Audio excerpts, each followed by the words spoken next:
Top quality और consistent performance के लिए सिर्फ सिल्वर पंप नाम याद रखना।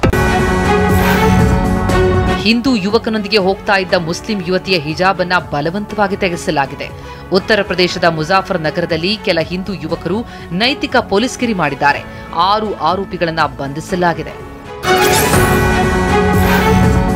ಪತ್ನಿಯನ್ನ ಕೊಂದು 20 ವರ್ಷ ತಲೆಮರೆಸಿಕೊಂಡಿದ್ದ ಪತಿಯನ್ನ ದೆಹಲಿ ಪೊಲೀಸರು ಬಂಧಿಸಿದ್ದಾರೆ. ಕ್ರಿಮಿ ಅನಿಲ್ ಕುಮಾರ್ ಮೊಬೈಲ್ ಬಳಸ್ತಾ ಇರಲಿಲ್ಲ, ಕೇವಲ ಕ್ಯಾಶ್ ವಹಿವಾಟು ನಡೆಸ್ತಾ ಇದ್ದ.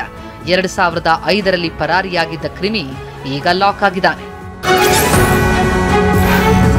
ಯುಪಿಯ ಲಖನೌನ ಲೋಕಬಂಧು ರಾಜ್ ಆಸ್ಪತ್ರೆಯಲ್ಲಿ ಅಗ್ನಿ ಸಂಭವಿಸಿದೆ.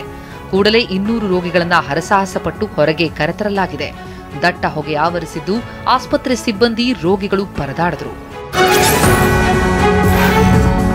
ಕಾಂಗ್ರೆಸ್ ನಾಯಕಿ ಪ್ರಿಯಾಂಕಾ ಗಾಂಧಿ ಪತಿ ರಾಬರ್ಟ್ ವಾಡ್ರಾ ರಾಜಕೀಯಕ್ಕೆ ಬರುವ ಒಲವು ತೋರಿದ್ದಾರೆ. ಚುನಾವಣೆಗೆ ಸ್ಪರ್ಧಿಸುವಂತೆ ಒತ್ತಡ ಇದೆ ಅಂತ ವಾಡ್ರಾ ಹೇಳಿದ್ದು ಸಂಚಲನ ಮೂಡಿಸಿದೆ. ಹರಿಯಾಣದ ರಾಮ್ಪಾಲ್ ಎಂಬಾತ ಮೋದಿ ಪ್ರಧಾನಿಯಾಗೋವರೆಗೂ ಚಪ್ಪಲಿ ಧರಿಸಲ್ಲ ಅಂತ 14 ವರ್ಷದ ಹಿಂದೆ ಪ್ರತಿಜ್ಞೆ ಮಾಡಿದ್ದ. ಸ್ವತಃ ಮೋದಿಯೇ ಹೋಗಿ ಆತನಿಗೆ ಶೂ ಕೊಡಿಸಿ ಬಂದಿದ್ದಾರೆ. ರಾಮ್ಪಾಲ್ ಕಶ್ಯಪ್ ಖುಷಿಯಾಗಿದ್ದಾನೆ. ಕೋಟಿ ವಂಚಿಸಿದ ಮೆಹುಲ್ ಚೋಕ್ಸಿಯನ್ನ ಬೆಲ್ಜಿಯಂನಲ್ಲಿ ಬಂಧಿಸಲಾಗಿದೆ. ಮುಂಬೈನ ಅಪಾರ್ಟ್ಮೆಂಟ್ ಮೇಂಟೆನೆನ್ಸ್ ಫೀಸ್ ಅನ್ನ ಕಳೆದ 7 ವರ್ಷಗಳಿಂದ ಕಟ್ಟಿಲ್ಲ. ಚೋಕ್ಸಿ ಮನೆ ಪಾಳು ಬಿದ್ದಿದೆ. ನಾಸಾದ ಜೆಟ್ ಉಡ್ಡಯನ ಪ್ರಯೋಗಾಲಯದಲ್ಲಿ ಡಿಇಐ ಆಗಿದ್ದ ಭಾರತೀಯ ಮೂಲದ ನೀಲಾ ರಾಜೇಂದ್ರನ್ರನ್ನ ಟ್ರಂಪ್ ಸರ್ಕಾರ ವಜಾಗೊಳಿಸಿದೆ.